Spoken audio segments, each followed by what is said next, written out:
Hello everyone, this is a 2017 Audi A3. It's the 2 litre diesel S-Line model and we're going to replace the front pads. So you've probably seen the warning on the dash. So on the front of these Audis they have pad wear indicators. So when the pads get low, the disc wears the indicator and breaks the circuit, which then puts the warning on the dash. So I've had a quick look, and because it's got big wheels on it, I can actually see the pads. The rears aren't even half worn, and the fronts are really low.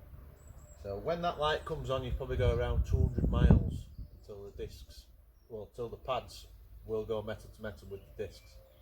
So you are advised to get them done as soon as you can, but if you're in the middle of nowhere and your light comes on, there's no need to panic. It's just letting you know that your brakes are getting ready for replacing. So I'm going to jack the front end up, get the wheels off, and I'll show you then how to replace the pads. The discs aren't lipped, there's nothing wrong with the discs, so it only needs the pads changing.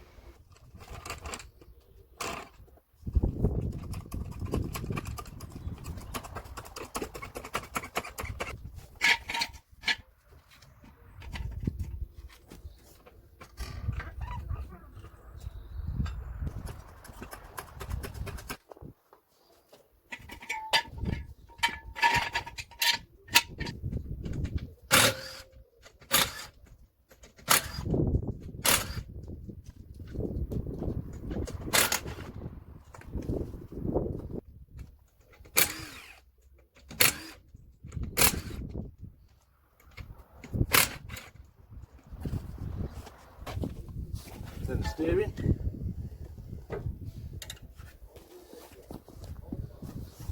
So you can see it's not a complicated setup.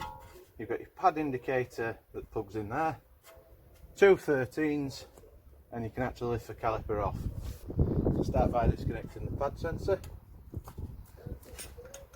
That way when you take the caliper off, you're not pulling on the wiring loom.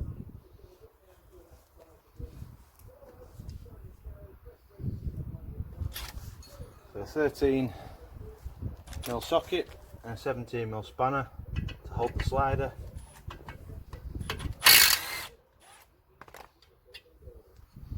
One, two. When stripping any brake caliper down, check that your sliders are free, because if they seize up, you get uneven pad wear and then uneven efficiency on your brakes. So they're nice and free, so that's nothing to worry about. If your disc has got a lip on it, which these have got a tiny lip, just pull the caliper off very slightly, put your screwdriver in between the piston and just push it back ever so slightly. That way you can then just remove the caliper very easily.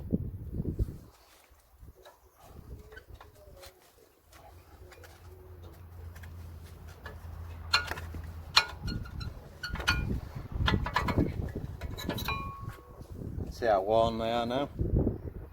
So there's a few 100 miles left in those. But again, if you've got a big lip on the disc, it will cause it to come on before it's actually worn down.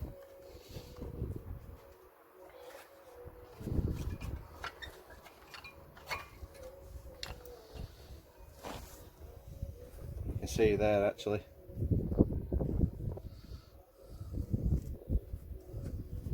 So the wire connects around the sensor, fell off, connects around the sensor, so when the pads do get low, it breaks the circuit, which causes a warning light.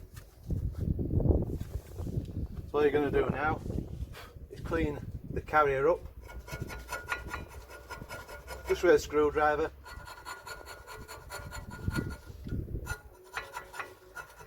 It gets rid of any rust and any brake dust that way.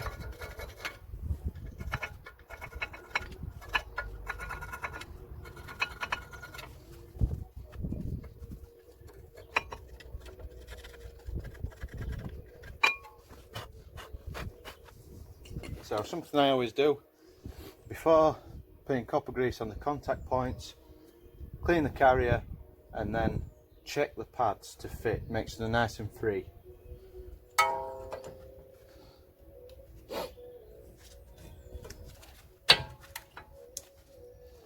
So they're nice and free in the caliper. So just check the outer one now.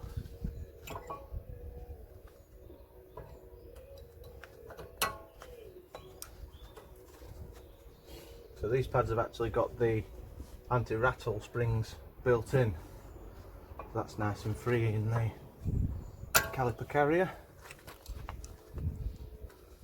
So before I copper slip the contact points, I'm now going to push the piston back.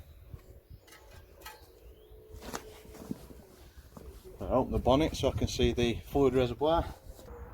So because we're pushing the piston back on the caliper, we need to remove the master cylinder cap and check the level of the brake fluid. Now that's on maximum, so because I'm pushing the piston back, that fluid will rise, because obviously the fluid drops as the pads wear and then it's topped up during servicing.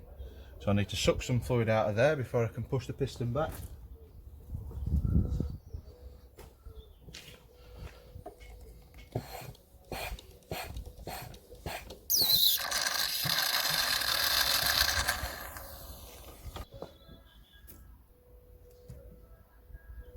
So the fluid level now is in between minimum and maximum. So I'll push this caliper back first, check the fluid level before pushing the other caliper back. So I'm now going to push the piston back. So you can do this with a G-clamp, no special tool needed really. So all you do is put your old brake pad in, G-clamp around and push back. But I've actually got a wind back tool.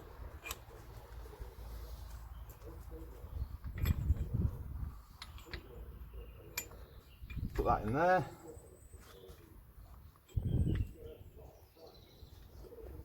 The benefit of a wind back tool is it pushes the piston back even, so you've got less chance of nipping the seals. So all you need to do then, make sure your pipe's nice and straight and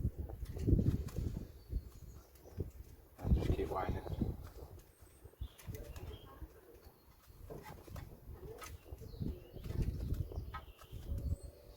Now if the piston's all the way out, like this one, there'll be a bit of trapped air in the dust cover, so you just need to help that along just to get rid of the air. Just keep checking your fuel fluid level as well. So fine at the minute.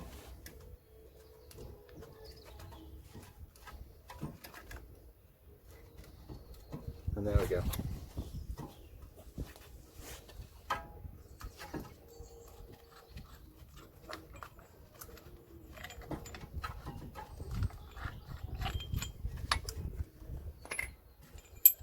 Let's back up on the shocker. We can now fit the pads. So some copper grease, just put it on the contact points. You don't need a lot. All this is doing is when you press the foot brake, pads can sometimes move about, and all this does is stop the squeak. Or if your vehicle's stood for a long time, it prevents the pads getting seized in the caliper carrier. So if you've got a brush, that's great. But I've got a cloth with me so I can wipe it all off. Then that's why you always test fit pads before putting copper grease on. Because if you bought some cheap pads, sometimes they don't fit as good as they should, so you need to grind the paint off. So if you put copper grease on and then find out it doesn't fit, you've got to wipe it all off and start again.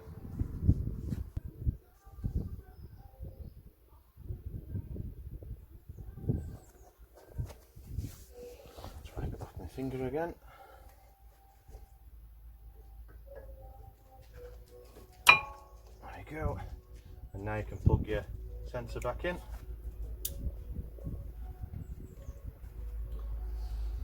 So I always put a little bit over there, over the outer pad. just where the caliper clamps onto the pad. I don't generally put it where the piston sits due to the fact that copper grease can rot rubber. A lot of people do and don't have any issues, it's just something I don't like doing. So you can get your caliper now, put it back over the top. Some brake pad kits supply new bolts, so just check that it's the same thread as the old ones, which it is.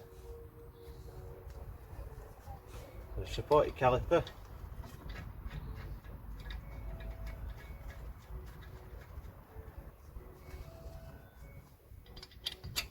the new bolts obviously have new Loctite as well. Not all pad kits come with new bolts, but most good quality ones do.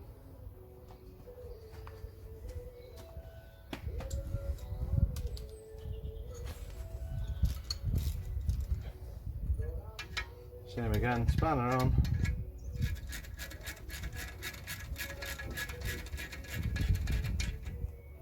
Just nip the top one.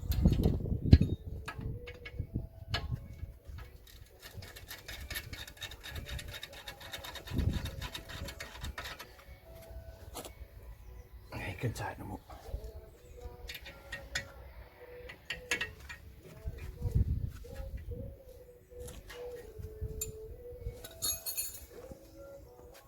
And there you go. Caliper's nice and free. You can now pump the brake pedal.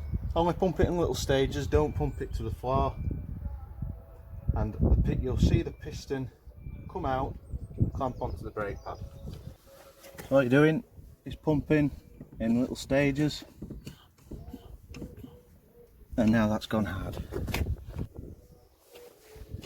So by pumping the brake pedal, you're actually pushing the piston out on the caliper to where the new pads are.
Right, so that's the passenger side fitted.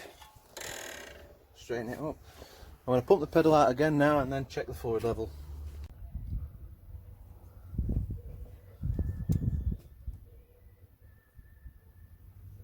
So that's just on maximum now after I've pumped the pedal out. I had to suck a bit more out when I was pushing the piston back on the passenger side. So just put the cap back on now and put the wheels back on.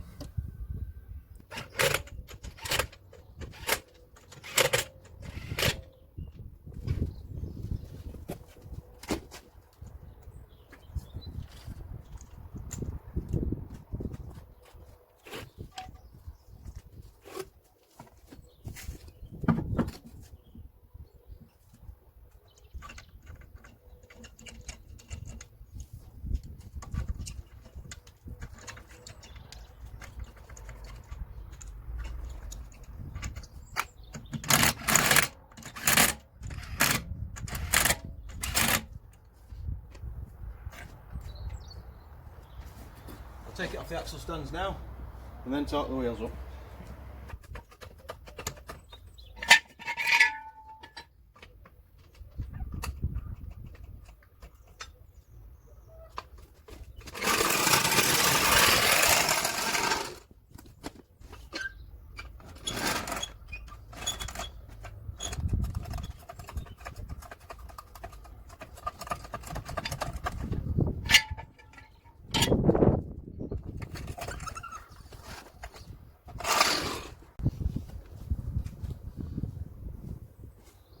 So the torque settings for VW and Audis is 120 Newton meters.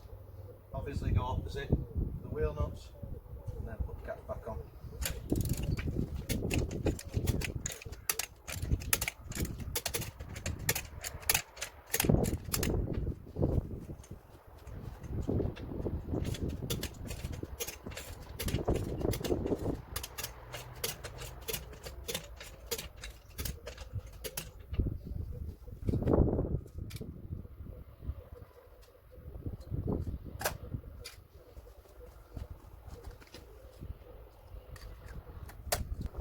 Take it for a quick road test now just to make sure it's alright. They're just road testing the car now. So when you fitted new pads, you've got to be quite steady on the brakes till they start bedding in. Roughly around 50 to 100 miles it takes for the brakes to bed in. Now this being a DSG, obviously you're using the brakes a lot more. So the pedal feels quite good actually.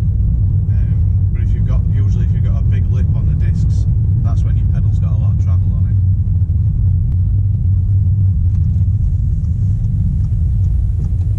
So yeah, there's quite a good feel to the brakes. It doesn't pull to any sides.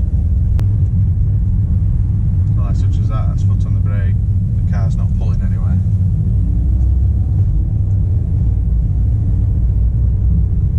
So obviously, be aware that your brakes won't be as good as what they were, and they have got to bed in. So that's it for this video. Give us a like and a subscribe, and have a look at my other videos for a couple more how-tos on car maintenance. I'll see you in the next one.